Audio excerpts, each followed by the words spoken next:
David and Ryan back, and the Lakers finally got their center. DeAndre Ayton was introduced today. LA signed him to a 2-year deal for $16 million after the Trailblazers bought him out of his max deal just 2 years after the Phoenix Suns traded him to Portland. Ayton, the former top pick in the draft in 2018, had high praise for the man taking 2 spots after him, his new teammate Luka Doncic.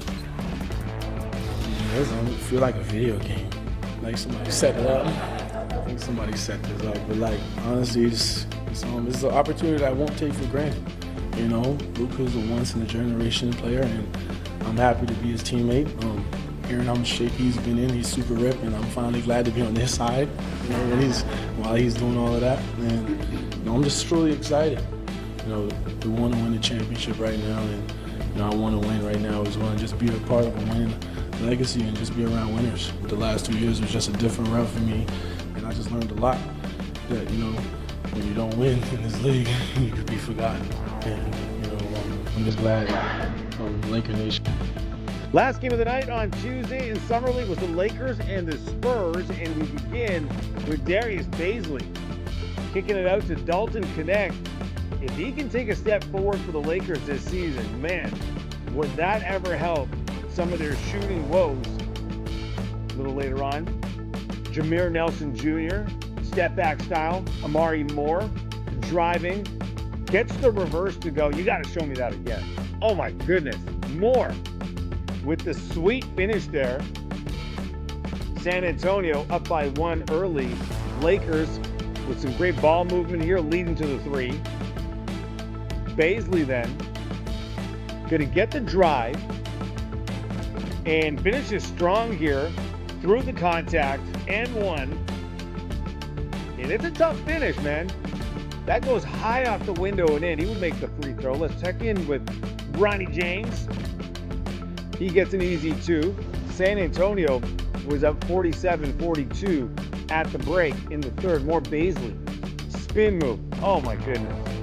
Two-handed dunk right there. Spurs responding. Outlet pass up top with the finish. San Antonio up 58-49 after that beauty. So we go back to Dalton Connect. This time, underneath the glass, going to get the rebound and the lay-in. San Antonio at that point up by 10. David Jones-Garcia working the glass. Carter Bryant then knocking down the three-pointer from the corner. San Antonio up 83-69, but the Lakers do not go away. Connect with the miss. Baisley, 27 points, 13 rebounds. The Lakers up by 1. So Jones-Garcia with a chance to win the game and gets the shot, just goes wide, does not fall. A little scrum at the end, can't get a shot to go as the Lakers come back and win this one 89-88. Take a look back at last season's loaded Western Conference and how it all shook out at the end of 82 games.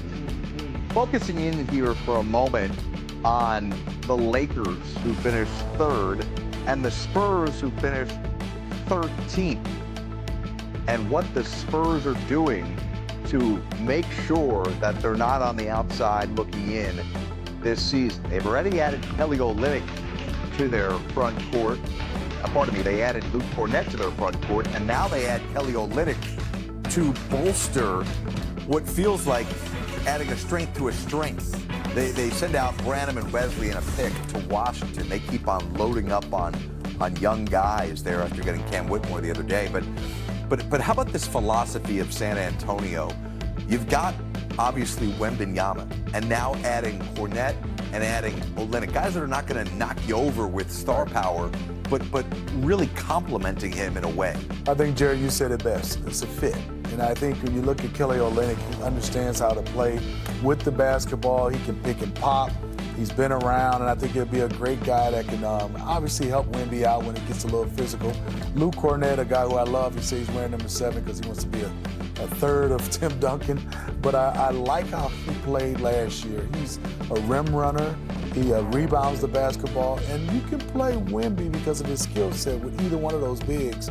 Then they're huge in the backcourt with Fox and Harper, and then also Stephon Castle, Vassell. They still have a lot of guys, and Carter Bryant is a 3-and-D guy, and the emphasis on D, he can really defend. What's the decision? In this fall, man, it's very tough. In this fall, I'm going to take my talents to South Beach and join the Miami Heat. Miami Heat. That was the conclusion you woke up with this morning. That was the conclusion I woke up with this morning. Where were you that night? In Orlando, in a hotel during Summer League, and obviously got the call, and I got a chance to talk to Mickey Harrison right after that decision was made. Bet you he was happy, guy. Yes, indeed. I mean, the Heatles. Let's take a look at LeBron. July 8th, 2010 versus July 8th, 2025. Didn't have any rings at the time. Was a two-time MVP. And take a look at the points.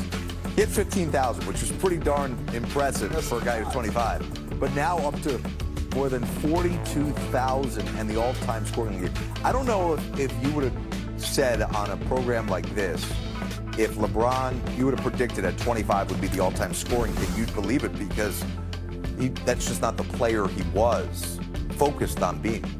You're right, Jared. I thought you could talk about a guy all time in different categories, but just as far as going out and scoring this many points, longevity, you could see that from him for sure, but not this long at this the way he's playing. I mean, the numbers he put up last year, Jared, was just phenomenal. They didn't win, obviously lost in the first round, but I look at LeBron right now. How much more can he go? Can he get to 45,000 points, 46? It's unbelievable. And also, the level he's playing, I know he wants another championship, but he's already made history playing, gotten a chance to play with his son. Well, people want to know, he's played with 3 different franchises. Will he end his career as a Laker, or will he put on a 4th different uniform? No, we shall see. I got a feeling he's playing for one more franchise. Whoa, this year? I got a feeling. No, I don't know when, but The following year. the following year. Poor man's Josh Giddey right now. Wow, quite the compliment. Yeah, it is. All right.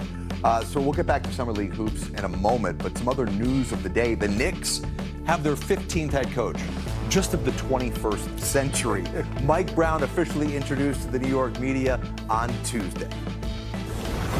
I'm honored and excited to be the new head coach of the New York Knicks.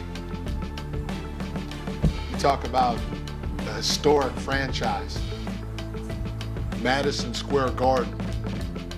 It's iconic. Our fans, they're the most knowledgeable and passionate, probably in all of sports. There's a lot of work to be done. We have an outstanding roster. What they did in the playoffs shows their potential. You can certainly win a press conference. There's no